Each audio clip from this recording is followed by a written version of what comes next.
Hoy vamos a hablar de la generación del 14, lo que se llama el novecentismo, y la influencia de las vanguardias europeas en la literatura española de principio del siglo XX. Para ello, como siempre, vamos a comenzar el tema con una pequeña introducción en la que hablemos del contexto histórico y cultural, ¿vale? Entonces hay que entender cómo es la Europa, el mundo a principios del siglo XX. En primer lugar, empiezan a redistribuirse las potencias económicas, es decir, potencias que antiguamente habían sido muy importantes dejan de serlo, véase España, y otros países que a lo mejor a priori habían estado yendo creciendo poco a poco, van cogiendo muchísimo más fuerza. Por ejemplo, toda la redistribución del imperialismo, es decir, el hecho de que las colonias estén independizadas, hace perder mucha fuerza a muchos países, pero también ganar a otros que se aprovechan de esos países que están recién independizados para hacer una especie de paternalismo o de, bueno, pues de proteccionismo a esos países, con la excusa o con el comercio para luego también recibir sus propios beneficios. Entonces este nuevo imperialismo de Estados Unidos, de Japón, de distintas nuevas potencias, genera unas tensiones entre los diversos países en pro de la economía y de a ver quién tiene más fuerza. Y esto estalla en 1914 con la llegada de la Primera Guerra Mundial. A continuación, bueno, la Primera Guerra Mundial es devastadora porque es la primera vez que se hace una guerra con una armamentística completamente innovadora y muere muchísima gente. Evidentemente nada va a tener que ver con la Segunda Guerra Mundial, pero en la Primera Guerra Mundial también hubo muchísimos muertos.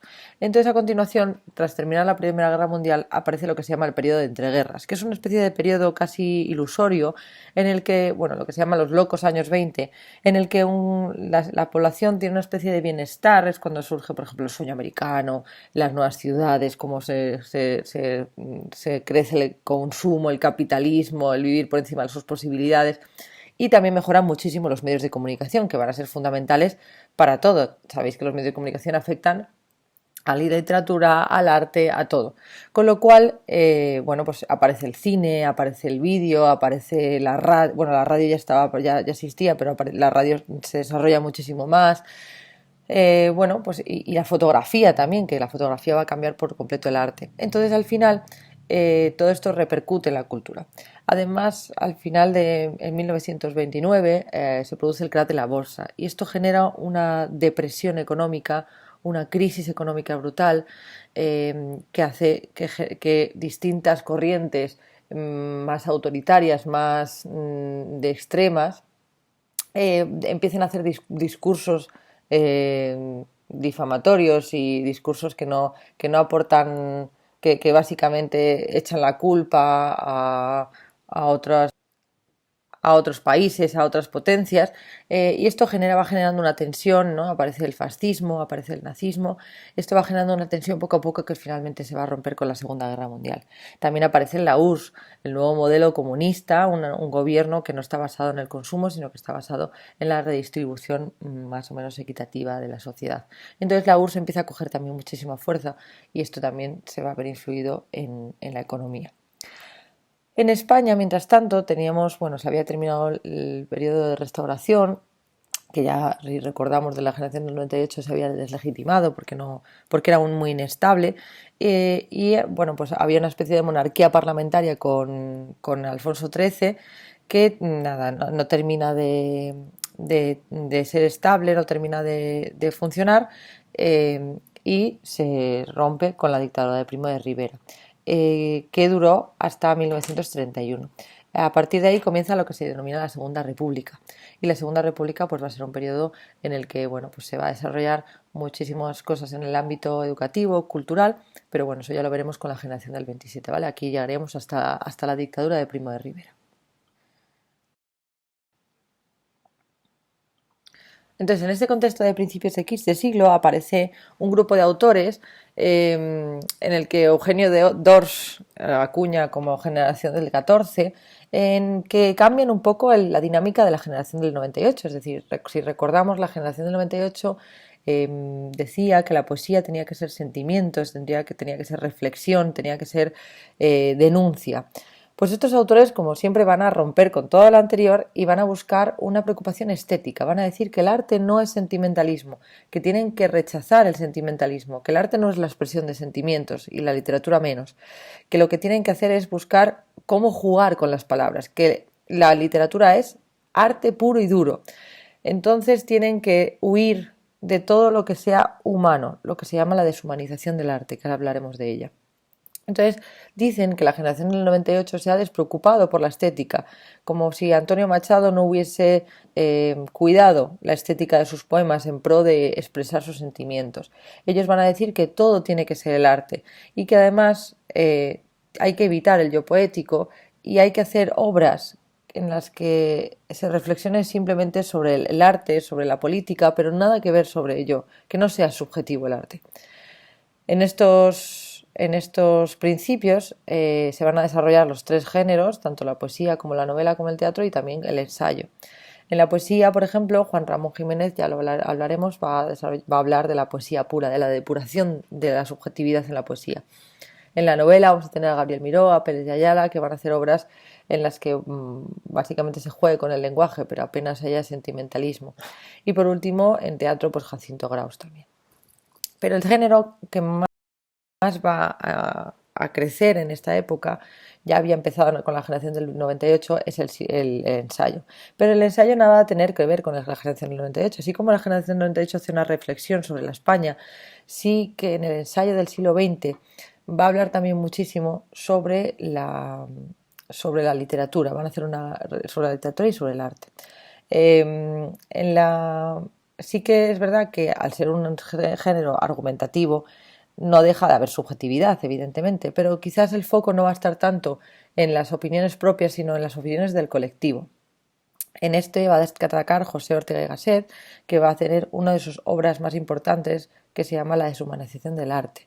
En La deshumanización del arte, Ortega y Gasset va a hablar de que el arte tiene que estar hecho para un público selecto, es decir, que solo una parte de la población debe entender ese arte y que no debe ser para todo el mundo, y que el arte tiene que ser un juego, una diversión, algo intelectual, algo artístico, o sea, el arte, la literatura en este caso, algo artístico, no tiene que ser algo divulgativo. Además, también va a reflexionar, o muchos autores de ensayistas van a reflexionar también sobre la razón, sobre la vida humana, una cuestión más filosófica, no tanto sobre el estado personal, sino cómo está el hombre en el mundo. En este sentido también Ortega y Gasset va a escribir lo que se llama la España invertebrada. En poesía va a destacar Juan Ramón Jiménez. Juan Ramón Jiménez es un autor que bueno, fue Premio Nobel de la Literatura en 1956 y que va a tener una serie de etapas de depuración lírica en la que poco a poco va a considerar que, bueno, pues que la literatura, la poesía en este caso, tiene que sufrir un proceso de depuración, como si se desnudase, para ser cada vez menos sentimental y más arte, lo que va a denominar él el concepto de poesía pura. Entonces toda su obra, como todos los autores, que va a tener una evolución, ahora la veremos, es un proceso de revisión constante, de ir quitando poco a poco pues el sentimentalismo y buscar la perfección. En este sentido, entonces, va a tener tres etapas, lo que se denomina la etapa sensitiva, la etapa intelectual y la etapa de plenitud. En la etapa sensitiva va a tener, bueno, pues una poesía más cercana a la generación del 98, con rasgos románticos, con algunos tonos modernistas. Ahí va a estar, ¿os acordáis que el modernismo, por ejemplo, en Juan Ramón estaba Platero y yo? Pero aquí va a tener, por ejemplo, Arias Tristes y Soledad Sonora, que Soledad Sonora ya os tiene que sonar a modernismo, porque simplemente ya es una sinestesia y además es una aliteración. Y entonces pues va a jugar con la poesía, con endecasílabos, con alejandrinos, con esa búsqueda de la sonoridad, de la musicalidad, del ritmo. Pero a continuación va a pasar a la etapa intelectual, ¿vale? Se va a casar y va a irse en barco en un transatlántico a Nueva York y por el camino va a escribir un poemario que se llama Diario de un poeta recién casado y va a hablar pues sobre la poesía y cómo la poesía se tiene que ir desnudando, cómo tiene que hacerse cada vez más pura. y tiene que convertirse en algo totalmente objetivo, algo que no tenga nada que ver con el poeta, sino que tenga que ver con el arte, como si yo pintase un cuadro sin plasmar mi propia subjetividad, como si fuese una máquina, algo casi robótico, pero siendo el poeta el único capaz de crear ese arte. Es un poco esa idea de la superioridad del poeta. Y esto va a culminar en la etapa de plenitud, en la que él va a buscar toda la depuración máxima y va a considerar al poeta algo así como un dios creador, un poeta, el poeta que es capaz de crear, de hacer de la nada algo. Y en este sentido, bueno, pues va a innovar con muchísimas formas cambiantes. Por ejemplo, va a ser de las primeras veces que se use el verso libre, y su obra más destacada sería Dios deseado y deseante. Esto sería, por un lado, el novecentismo.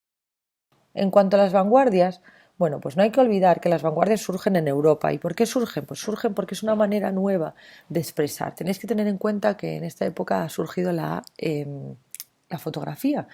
Entonces la fotografía va a cambiar por completo el arte, porque claro, ¿para qué voy a hacer yo un cuadro hiperrealista también? ¿Para qué voy a centrarme en la realidad, que es lo que estaba haciendo en el siglo anterior, si ya existe la fotografía? Además, lo que van a decir estos autores es que no se puede, después de la Primera Guerra Mundial, no se puede expresar el arte de la misma manera, porque ya no somos las mismas personas, porque hemos permitido una Primera Guerra Mundial en la que todo el mundo participa.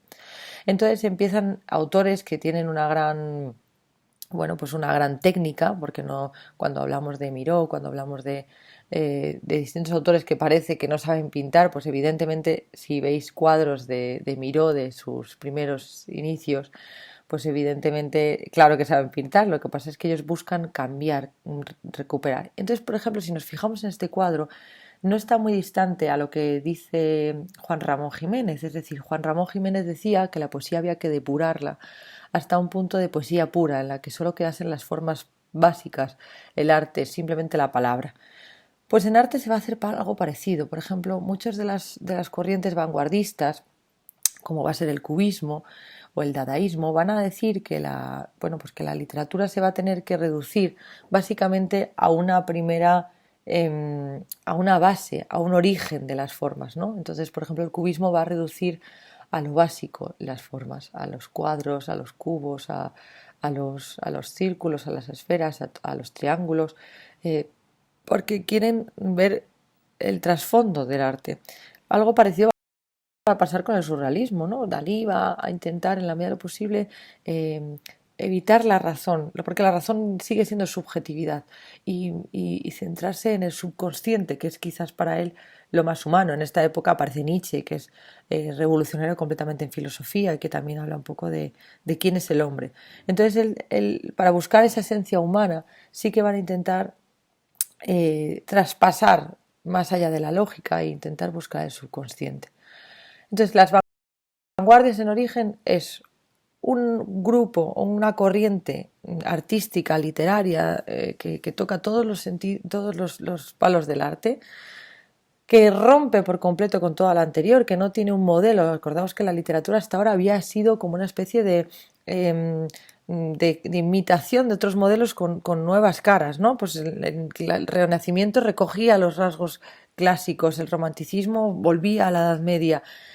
Aquí es realmente una literatura rompedora, rebelde, polémica además, porque también pone en tela de juicio qué es el arte, ¿no? Que hasta dónde puede llegar el arte. Entonces hacen cosas completamente innovadoras. Y se llama vanguardia porque, bueno, la vanguardia, en contraste, es un término además del mundo de la guerra.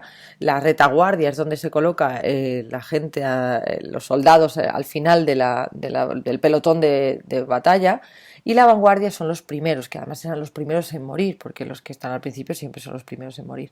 Entonces, esa idea de vanguardia como concepto de que son los primeros en hacer algo, pues se puso, ¿no? A ese tipo de corrientes. Y hay muchísimas. También se les denomina ismo, porque todas las vanguardias acaban en ismo, ¿no? Dadaísmo, surrealismo, ultraísmo, creacionismo, cubismo, etc. Entonces, lo que van a rechazar es todo lo anterior, todas las formas tradicionales, toda la expresión. Lo que estaba bien era romper con todo eso y cuanto más ruptura hubiese mejor. Más creatividad, ¿no? Al final la creatividad se mide en que tú seas capaz de hacer algo completamente nuevo. Pues ¿quién es más creativo? El que rompe más.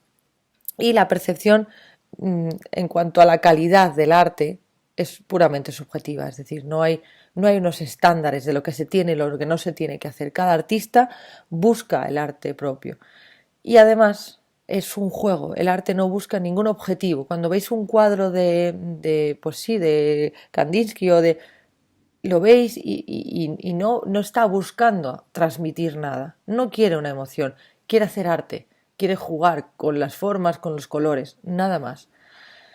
A España no llegan todas las vanguardias, es decir, no se desarrollan todas las vanguardias que hay en Europa, ni en la literatura se desarrollan todas las vanguardias en muchos casos. Sí que hay ápices en algunas ocasiones, pero no siempre es fácil aplicar una de las vanguardias a la literatura. A lo mejor al arte sí que es más fácil, pero a la literatura no siempre. ¿A España qué llegó? Bueno, pues a España llegó en primer lugar lo que se llama el creacionismo. El creacionismo recoge un poco esta idea de que el artista es un dios creador, un poco el poeta es el creador del mundo, que no imita la realidad, que hace algo completamente nuevo, y fue introducido por Vicente Huidobro en España. Lo que busca este tipo de obras, en las que por ejemplo hay caligramas, es la primera vez que se hace un poema dibujando, ¿no? Esa mezcla de arte y de literatura no se había hecho hasta ahora. Entonces se busca que haya pocos elementos que tengan que ver con la realidad, que sea un texto bastante incoherente, bueno, pues que tenga que ser el que mira, el que lee, el que reconstruya su propio texto a través del caligrama o a través del poema, ¿no? Se busca incluso una renovación del léxico, palabras que nunca se habían usado, que nunca se habían creado. Si os fijáis en esta imagen, por ejemplo, no hay un sentido de cómo se tiene que leer. Lo normal es que empecéis por sueña, sueña con misteriosas escalas del deseo, estrellas puntiagudas, pero a lo mejor tú no quieres empezar por ahí y si tú puedes crear tus propios poemas, puedes hacer lo que te dé la gana. De hecho, hay momentos en los que si os fijáis en la estrella se repite orden, caos, orden, caos, orden, caos. Entonces, se hacen mezclas de léxico, mezclas de palabras que no son lógicas y que buscan innovar, crear algo completamente nuevo. El creador fundamental del creacionismo, nunca mejor dicho, en España es Gerardo Diego, el que lo desarrolla más.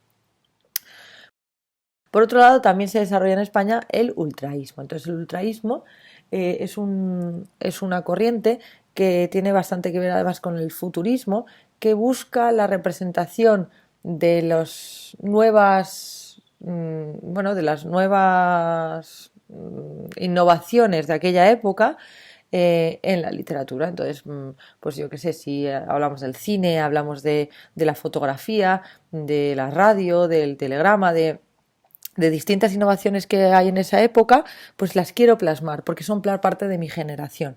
Entonces, bueno, pues aquí rompen también muchísimo con la forma. Se eliminan las rimas, los elementos sintácticos, hay poemas sin un punto, sin una coma, sin un nexo. Hay muchísimas metáforas, pero metáforas muy difíciles de entender, de desentroncar. Eh, y busca jugar con las palabras, pero jugar desde el punto de vista puramente formal. Es decir, así como en el creacionismo sí que se juega quizás con las formas, con el léxico, aquí se juega mucho con la sintaxis, con las palabras, pero las palabras cómo se combinan entre sí. Tiene mucho que ver con el futurismo, de hecho en España se hacen revistas que juntan, la revista Ultras junta el futurismo y el ultraísmo. El promotor o el que trae esa vanguardia a España es Guillermo de la Torre, pero sobre todo lo van a desarrollar Gerardo Diego y Borges.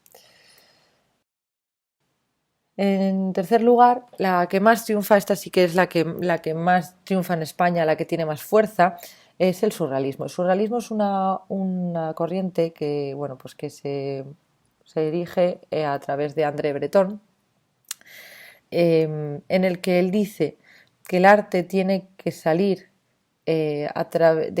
a través del pensamiento, pero sin control de la razón. Algo parecido a la escritura automática, buscar las imágenes que hay en el subconsciente que tienen que ver con Freud y buscar en la medida posible que no aporte nada a la razón, que no haya una ordenación, que no haya un sentido puesto en eso.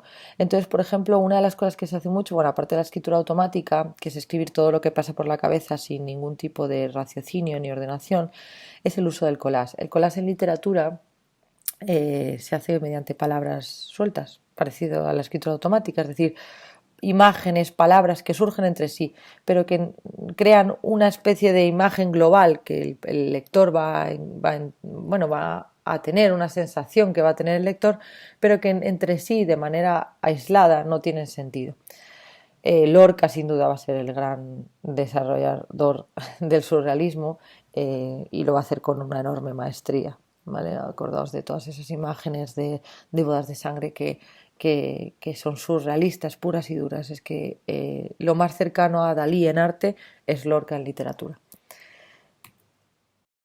En España, el gran autor de las vanguardias que no toma una vanguardia, o sea, bueno, primero él dirige la revista Prometeo, Juan Ramón Gómez de la Serna, y gracias a la revista Prometeo llegan todas las vanguardias europeas, con lo cual a Gómez de la Serna le debemos muchísimo porque todos estos autores no habrían accedido probablemente al creacionismo, al ultraísmo, al surrealismo si no hubiese sido por Prometeo.